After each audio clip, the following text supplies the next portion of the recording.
మీరందరూ నల్గొండ జిల్లాలో గుద్దితే మా అధికారం పోయింది, కాంగ్రెస్ వాళ్ళకి అధికారం వచ్చింది. ఇది వాస్తవం.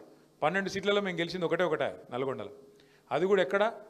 నల్గొండ మొత్తం భారతదేశంలో నంబర్ 1 జిల్లా వరి ధాన్యం ఉత్పత్తిలో. కేసీఆర్ ఏమో మీకు గుట్ట మంచిగా చేసి మంచిగా మెడికల్ కాలేజ్ నల్గొండలోటి, సూర్యాపేటలోటి, యాదాద్రిలోటి 3 మెడికల్ కాలేజీలు, 3 కలెక్టర్లేట్లు పెట్టి, మీరు నల్గొండకు పోయే తిప్పలు లేకుండా మీకు భువనగిరిలోనే కలెక్టరేట్ పెట్టి, కూసున్న కాడికి వెళ్ళి సలగదలకుండా మంచిగా అన్ని ఏర్పాటు చేసి, ఆఖరికి ఒక మెగా విద్యుత్ ఉత్పత్తి కేంద్రం దామరచెర్లలో, మొత్తం తెలంగాణలో నంబర్ 1, తెలంగాణలో కాదు దక్షిణ భారతదేశంలోనే అతిపెద్ద విద్యుత్ ఉత్పత్తి కేంద్రం పెట్టి, వరి ధాన్యం ఉత్పత్తిలో నంబర్ 1 చేసి, నీళ్లు కోదాడ, సూర్యాపేట, తుంగతుర్తి ఎన్నడూ జీవితంలో టేలెండు అంటే అడిగి రాకనే పోతుండే నీళ్లు. ఎస్ఆర్ఎస్పి నీళ్లు, గోదావరి నీళ్లు కాళేశ్వరం ద్వారా ఎస్ఆర్ఎస్పిని కూడా పునరుజ్జీవం చేసి, ఎన్నడూ జీవితంలో కాళేశ్వరం నీళ్ళని తీసుకొచ్చి తుంగతుర్తి, సూర్యాపేట, కోదాడ తడిపితే దాంతో అల్టిమేట్గా నంబర్ 1 అయింది.